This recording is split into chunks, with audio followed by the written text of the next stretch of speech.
Bonjour à toutes et à tous, j'espère que vous allez bien, bienvenue sur christophevoyance.com. Je vais vous proposer le tirage de tarot, les prédictions pour la seconde quinzaine du mois de décembre. On va essayer d'englober cette fin de mois de décembre 2024 pour voir les grandes énergies. Alors, tirage de tarot général, hein, je vous laisserai appliquer les grands concepts, les énergies qu'on va découvrir à vos propres situations, hein. Le but est d'essayer de vous guider comme ça dans votre quotidien autant que possible.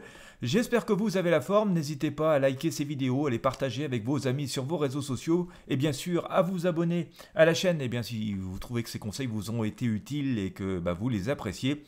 Et puis bien sûr si vous souhaitez des réponses plus personnalisées qui correspondent à vos questions, vos besoins, vous pouvez me consulter bien entendu en privé. Vous avez le lien dans la description de la vidéo et l'adresse de site internet qui s'affiche sur cette vidéo. Vous verrez, il y a un petit formulaire à remplir. Vous recevrez comme ça ainsi immédiatement par email tous les renseignements dont vous avez besoin pour me soumettre vos questions. Allez, c'est parti. Seconde quinzaine de décembre 2024.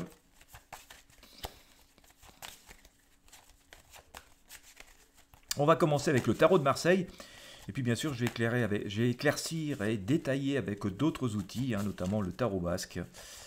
Et on va voir ce que ça va nous donner hein, dans une période bien compliquée. Hein. J'en parlais il y a quelques temps. Cette année 2024 aura été extrêmement complexe et c'est pas encore tout à fait fini. Alors on va voir quand même comment on peut se projeter dans tout cela. Donc restez bien jusqu'au bout. Allez, j'essaie de mettre les cartes de manière à ce que vous puissiez tout voir. Et c'est parti pour le tarot de Marseille. Alors j'ai sorti quoi? J'ai sorti le chariot, on voit que ça avance. Bon, vaut mieux que ça avance que de rester enlisé. Mais c'est des avancées un peu aventureuses, hein. C'est un peu braque-ballant, on a un peu le feu aux poudres, hein. On le sent bien et on est obligé de prendre des décisions, de faire des actions qui dépassent un petit peu la vitesse à laquelle on aimerait que les choses se passent, hein, si on voulait pouvoir assurer complètement nos arrières. Bon, voilà, mais c'est pas non plus 100% négatif. Je vais éclaircir donc avec le tarot basque hein, pour pouvoir en savoir un peu plus. Je vous fais la lecture et puis l'interprétation, puis on fera la synthèse au final quand on aura eu toutes les informations. Alors, tarot basque, chariot, j'ai sorti le diable. Bon, voilà, c'est un peu ce que je disais tout à l'heure. On voit comme ça, ok. Alors, avec ce chariot, j'ai sorti le diable par-dessus. Je vais vous montrer l'association des cartes hein, Allez à l'endroit pour vous pour que ce soit plus simple. J'ai sorti le chariot et le diable. Et par là même, donc je vous en parlais tout à l'heure, hein, c'est un peu les prémices de ce tirage. On voit bien avec ce chariot que bon, c'est pas non plus négatif, hein, nous sommes la tête couronnée, nous avons les rênes en main, nous avons la possibilité d'avancer, il est temps de faire des choix, il est temps de se lancer dans des choses hein, et de prendre des décisions. Et d'ailleurs, c'est la fin de l'année, c'est souvent l'occasion de faire le bilan et de passer parfois à d'autres choses, à d'autres projets, notamment pour l'année qui s'annonce, donc l'année 2025.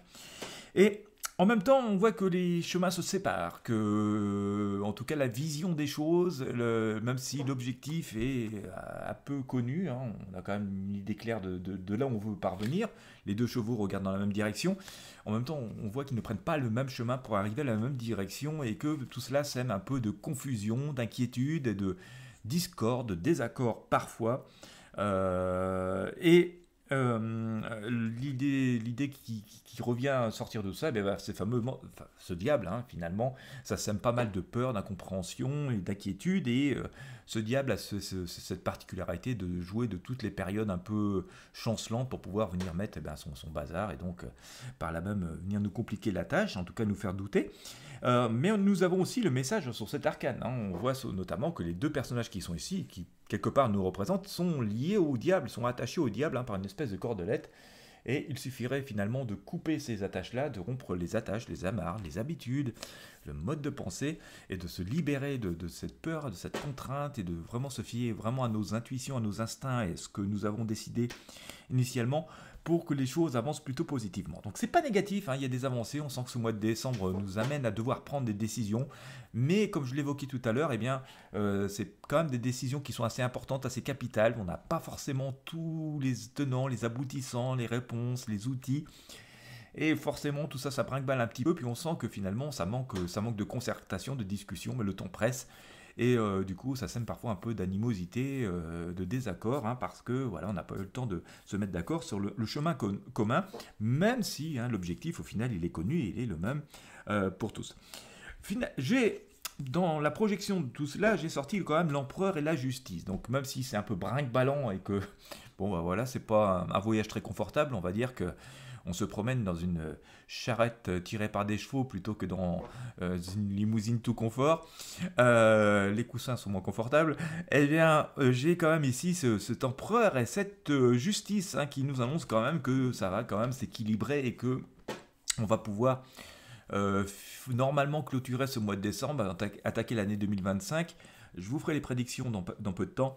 Avec une forme de triomphe et de réussite, au moins de perspective. Voilà, si nous sommes dans une période où nous n'avons pas d'autre solution que de faire des choix sans avoir tous les tenants et les aboutissants et que cela sème un peu d'inconfort, on peut quand même espérer, au vu de ce que nous disent les cartes, que on va arriver à l'équilibre, à ce triomphe et qu'on va avoir passé ce cap et cet écueil difficile. Et que à court terme, hein, et on le voit ici notamment avec cet arcane,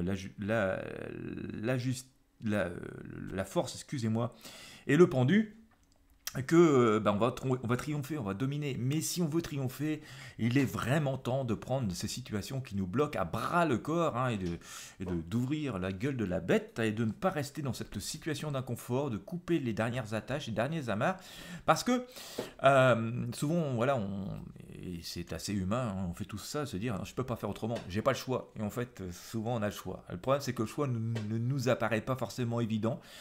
Et il nous apparaît d'autant moins évident que, un peu conformément à une espèce de loi d'attraction, tant qu'on se dit j'ai pas le choix, je peux pas faire autrement et qu'on reste buté dans cette vision des choses-là, eh bien forcément la solution ne nous apparaît pas. Quoi. Donc il faut arriver à ce... Alors je sais c'est pas facile, hein, et on fait toutes et tous ça quasiment, mais se dire... je veux même plus entendre le mot j'ai pas le choix. Je veux sortir cette idée-là de ma tête et je vais faire ce que je peux. Et voilà, je saisis les choses à bras le corps, je saisis la bête, la gueule de la bête, je l'ouvre, hein, je fais ce que j'ai à faire. Voilà, ça marche pas, tant pis, mais au moins j'aurais tenté quelque chose, peut-être tenté quelque chose que je sens vraiment comme possible. Et on voit que ça devrait plutôt porter donc cet équilibre hein, que nous avons vu tout à l'heure et réussir, d'autant plus que si on va un petit peu plus loin avec la papesse et le soleil, eh bien on s'aperçoit que ça va nous ouvrir de nouvelles portes, de nouvelles possibilités, de nouvelles unions, de nouvelles rencontres, de nouvelles associations. En tout cas, de nouvelles perspectives ensoleillées et lumineuses. Hein. Le soleil est la lumière de la vie, donc on aura, c'est ce qui, comment dire, on pourrait considérer que les actions que nous allons mener comme ça là vont sortir la voiture de l'ornière, hein, ça va nous sortir de l'ornière, nous remettre sur la route. Et puis justement, une fois qu'on est sur la route et qu'on a la possibilité de rouler, eh bien, ça va nous permettre, même si on y va prudemment, de découvrir de nouveaux paysages, de découvrir de nouvelles personnes, de découvrir de nouvelles opportunités, grosso modo d'avoir de nouvelles idées et de pouvoir avancer, donc de débuter 2025 d'une façon beaucoup plus positive. On voit quand même qu'on sera encore dans l'heure des questions et des fondamentaux, hein, mais c'est justement parce qu'il y a des nouvelles opportunités qui vont se présenter que nous allons pouvoir les étudier. Donc il faut absolument désenliser le véhicule de notre vie. Voilà, et donc c'est ce que nous allons faire dans ces prochains jours et dans cette dernière quinzaine. Le monde et les amoureux nous annoncent quand même un triomphe, une réussite. Hein. Pour ça, il faut rester assez positif, mais ça va imposer des choix, et donc le choix de ne plus céder au diable, de ne plus céder au pendu, de couper les amarres, de couper les liens, de se dire, de couper le schéma, je ne peux pas y arriver, c'est bloqué, je ne peux rien faire, se dire ça n'existe même pas, la seule vraie solution c'est je vais faire ce qu'il y a à faire, est-ce que je peux faire, est-ce que je sens, ça c'est la vraie solution, et donc on voit que donc, ces choix hein, qui sont ici vont nous être assez importants, assez capitaux, mais gardons à l'esprit quand même que l'arcane l'amoureux est une arcane positive, une énergie positive, hein, donc on voit quand même que, notamment avec cet arcane le monde, hein, il y a une idée de triomphe et de réussite qui s'annonce bel et bien avec la couronne de laurier ici. C'est d'autant plus présent que je ressors hein, dans la leçon en tirée de ce tirage, je ressors à nouveau le monde et puis je sors l'étoile, hein, cette femme qui vide le passé et qui va au plus simple, au plus essentiel, qui mène sa barque hein, d'ailleurs, et qui finalement, c'est ce qu'on peut voir, hein, elle est seule sur cet arcane, elle profite de la nuit et des étoiles pour aller au plus simple, au plus essentiel et plus s'encombrer de tout ce qui pourrait parasiter son évolution, son ascension, ses avancées. Et il y a une idée de triomphe là-dessous, encore une fois, hein, je vous sors la couronne de laurier. Et enfin, en synthèse, ben, on nous dit quoi? On nous dit qu'avec l'impératrice et la justice, eh bien qu'on a triomphé, que tout cela est plutôt sous de bons auspices, de bons augures, hein. Cette impératrice a les ailes d'ange dans le dos. Et puis, eh bien encore une fois, la justice nous annonce un équilibre. Donc, c'est pas forcément la fin des efforts que nous devrons faire, c'est pas la fin du chemin, mais en tout cas, ça veut dire que nous sommes en bonne voie et que nous retrouverons un équilibre. Alors, pour faire une synthèse, et je vous laisse l'appliquer chacune et chacun à vos besoins et à vos situations, hein. Mais on nous dit que nous sommes dans une période où les choses avancent de gré ou de force et elles doivent avancer. Tant pis si c'est un peu braque-ballant, tant pis si c'est pas exactement la situation et le confort que nous avions rêvé, tant pis si nous ne sommes pas en première classe mais que nous sommes plutôt au fond de la deuxième classe et que c'est un peu moins confortable. Le but c'est que ça avance quand même.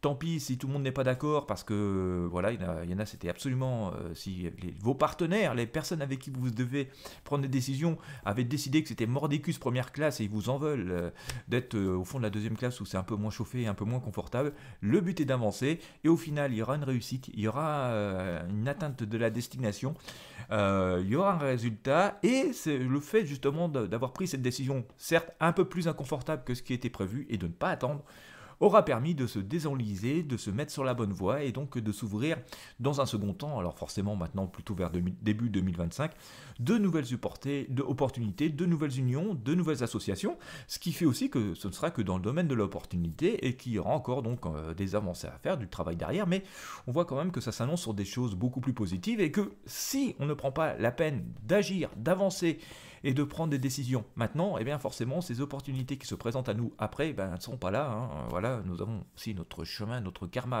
à accomplir. Je rappelle que karma ça veut dire faire, hein. Ça ne veut pas dire je subis, hein. Je répète souvent ça parce que je m'arrive assez souvent de discuter de karma avec des personnes et qui souvent me disent « Ah bah c'est mon karma », un peu comme si c'était une fatalité. Mais si on traduit le mot karma, il veut dire faire, hein. Il ne veut pas dire je subis, il ne veut pas dire subir. Et gardons ça à l'esprit, dans ce monde un peu tumultueux, où on a tendance à nous faire subir et nous faire croire que c'est une fatalité, qu'on n'a pas d'autre choix. Eh bien si, nous avons souvent d'autres choix, et donc gardons à l'esprit que karma c'est faire, et donc choisir, et donc s'unir, et donc avancer, et donc croire, et donc se libérer, notamment voilà, des contraintes et des schémas de pensée, hein, et que le diable n'est pas très très présent forcément dans ce tirage. Bon certes il est sorti une fois, mais il est toujours présent, hein. Ça fait partie de la vie avec l'éternel combat entre le bien et le mal, entre le jour et la nuit, et que finalement, si on regarde assez objectivement ce tirage, il y a beaucoup plus d'arcanes lumineuses, de choix, d'opportunités et de choses, et que donc, voilà, le grand message, c'est il est temps d'agir, il est temps d'apporter des réponses à tous les défis qui ont été les nôtres sur cette année 2024, pour pouvoir sereinement aborder cette année 2025 avec de nouveaux enjeux, de nouvelles possibilités, certes parfois de nouveaux défis, mais c'est ce qu'on verra dans les prochains tirages. Allez, croyons-nous, avançons,